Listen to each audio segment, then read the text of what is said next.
the challenge of the Yukon. On King! On, you husky! The wonder dog King, swiftest and strongest of Eskimo lead dogs, blazes the trail through storm and snow for Sergeant Preston as he meets the challenge of the Yukon.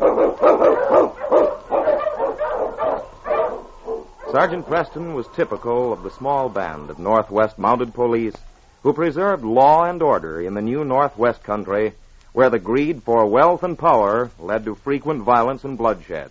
But in spite of the odds against them, Sergeant Preston and his wonder dog King met that challenge, and justice ruled triumphant.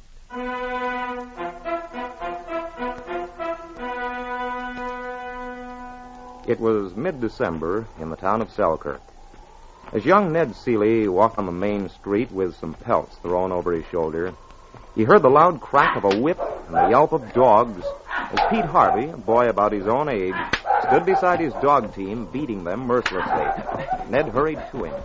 Get up, I said, you lazy beast!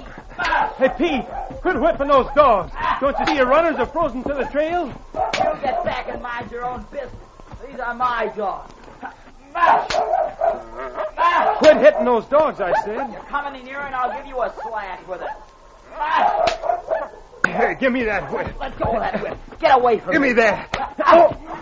Oh, hit me, will you? I'll show you. ragamuffin. What's going on? Oh, stop it. Get back, Ned. Drop that whip, Pete. He's not going to butt in my business. I'll whip my dogs if I want. You raise that whip again, I'll give you another black eye. You better be careful. I'll tell my dad not to buy any more of your old furs. Why were you whipping your dogs, Pete? None of your business. For the runners of his sled are frozen to the trail. He was trying to make the dogs pull them loose. You should know better than that, Pete. What does he know about dogs? He doesn't even own one. Hey, what's wrong? Oh, Dad, I'm glad you came out. Ned's been fighting with me, trying to tell me how to run my dog team. Ned was just trying to keep him from beating them. They're Pete's dogs.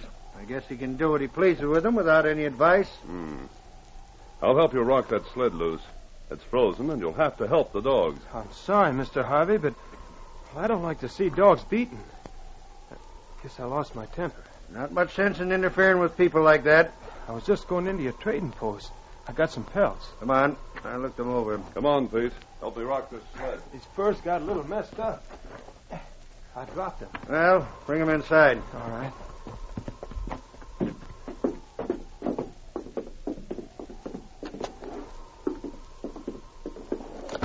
Give them to me. I'll look them over. Here. They're pretty nice ones this time. Jules and I did well this trip. You're too young to be much of a trapper. Oh, but Jules knows all about it. He's teaching me. Yeah. How's your father's leg? Pretty bad. Doctor says he might have to have an operation. That was just plumb carelessness, getting it frozen like that. I can't give you as much as usual for these furs. They're in bad condition.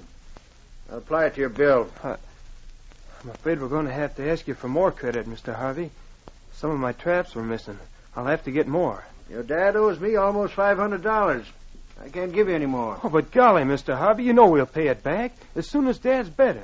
I know you've had a lot of trouble, but I ain't made of money. Well, Sergeant, did you get the sled loose? Yes.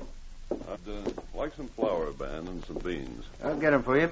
Be back in a minute. Oh, hello there, King. I'm so busy outside I didn't even see you. You certainly like dogs, don't you, Ned? Oh, gosh, I sure do. I wish we could afford one. I'd have taken your side out there with Pete, but I didn't for your sake. I knew you were going to bring those furs to his father. I'm glad you didn't. You know how he is about Pete. He won't listen to reason about him. Yes, I know.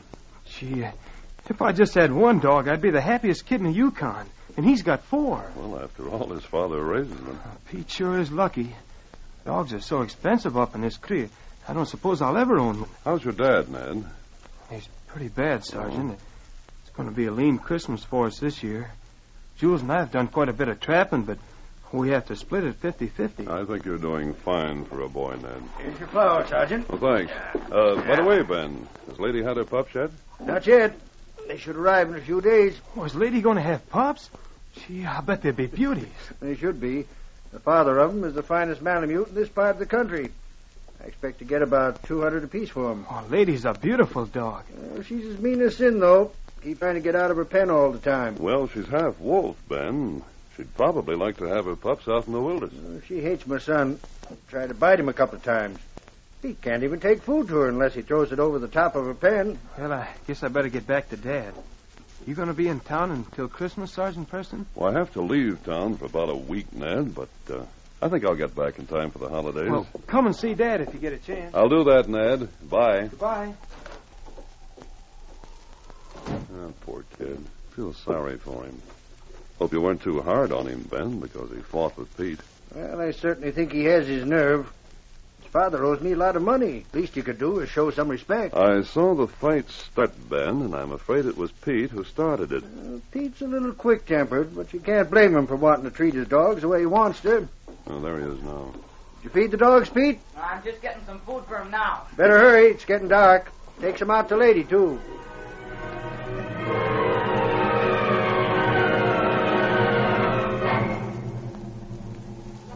Pete walked slowly toward the pen of the big husky called Lady. He carried a whip in his hand, and as he neared her, she glared at him fiercely through the wire netting. Her eyes were the eyes of a wolf, and her small ears lay back against her head as a low growl rumbled in her throat. So, you're giving me the usual greeting, you dirty she-wolf. Well, you're going to get another taste of this whip, and this time I'm going to cure you. I'm going to show you who's boss. I'm going to open this pen and take a real swing at you. Don't think you're scaring me.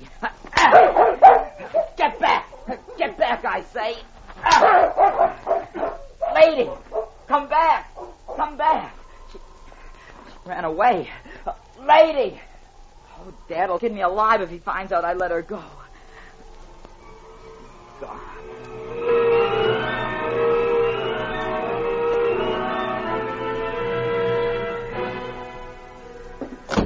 Pete, get up. Get out of bed right now. What's wrong, Dad? Lady's gone. Her pen door was open.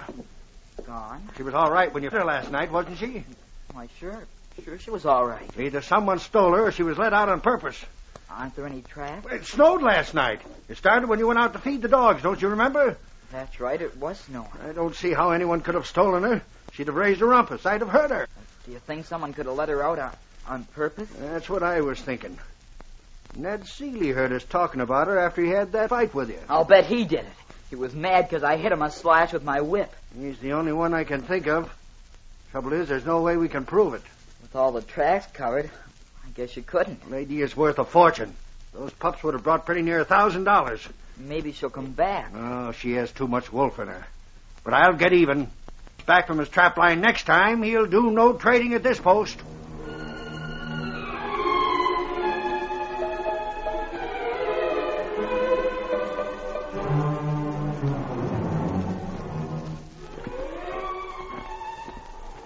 It was a week later.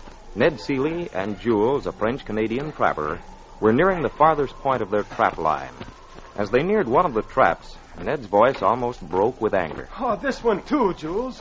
This box is completely destroyed. It's been torn to ribbons. Sacre bleu. You see, there are tracks. Tracks of a wolverine. It's ruined 3 of our catches. That is worst animal in forest. He kills only for love of killing. In that beast is the devil. We'll have to hunt it down. Oui, that we must do. It has not snowed since he was here. Maybe we can find him. Come. Tracks lead toward the river. You must watch out. Wolverine, she is dangerous. Everything in woods fears that animal. If we don't kill, we'll never trap anything again on this trap line. And never would we trap Wolverine. He is too smart for trap. Jules, listen. Something fight. Keep your gun ready. Come, hurry.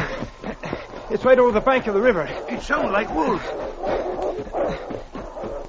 Careful now. Look over the bank. Oh, it's a wolverine. He's fighting a wolf. That is... See? There are cubs in that cave behind us. Jules, that's Lady. It's Harvey's dog.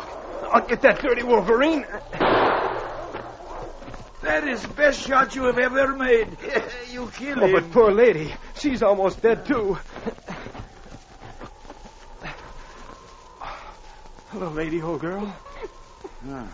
Her neck is torn, but that devil, he did not get her jugular vein. Oh, look at him, Jules. 6 of the cutest pups in the world. Now lie still, lady. We won't hurt your babies. Do you think she'll live, Jules? She has lost much blood. I don't know. Oh, we gotta save her, Jules. Go back to town for help. I'm going to stay here with her. You cannot do this. It will take 2 days to get back. We have not enough I'm food. not going back, I tell you. If we leave Lady now, she'll die with no one to feed her. And another Wolverine or a wolf will come and eat the pups. She can't protect them now. I won't go, I tell you. But, Ned, for a dog, you cannot risk your life. Now, you hurry. I'll be all right. Here, you help me start a fire. I'll have my rifle. If I do have to go hungry for a day or so, it won't matter. I'm staying here with Lady and her pups.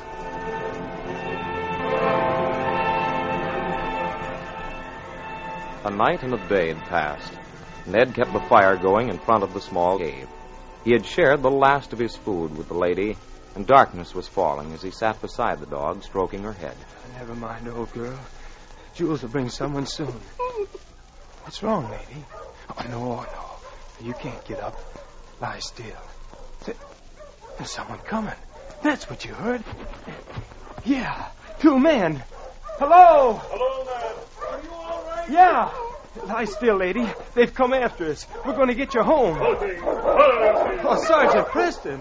How did you get here? Jules met me on the trail. It's about halfway to town. So that's how you got back so soon. Oh, gee, I'm sure glad to see you. I'm all out of food. How is Lady? Oh, she's so pretty sick, but she isn't going to die. And the pups are fine. It was nice of you to do this, Ned. Especially when Ben Harvey blamed you for letting Lady go. Blame me?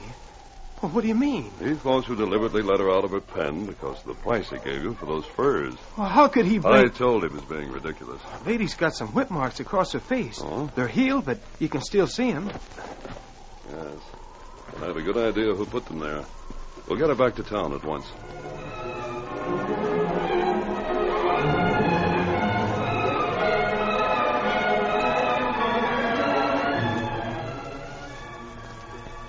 You can see the marks of the whip, Ben.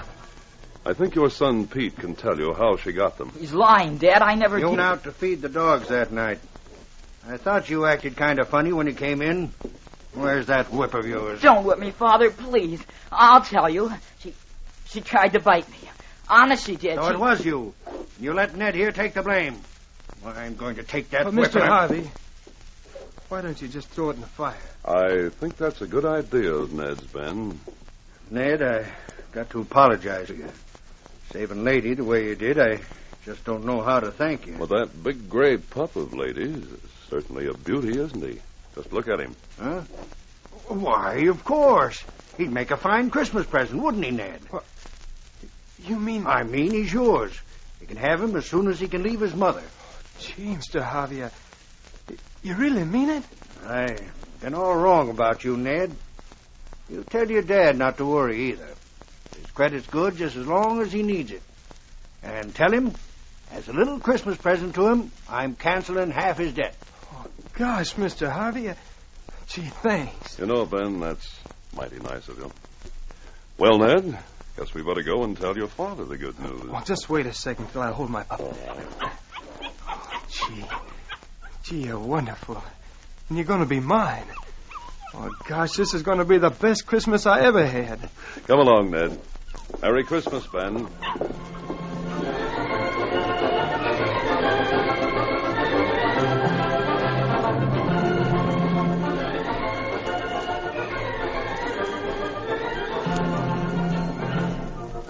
These copyrighted dramas originate in the studios of WXYZ Detroit, and all characters, names, places, and incidents used are fictitious. They are sent to you each week at this same time. This is Larry McCann speaking. This is the Michigan Radio Network.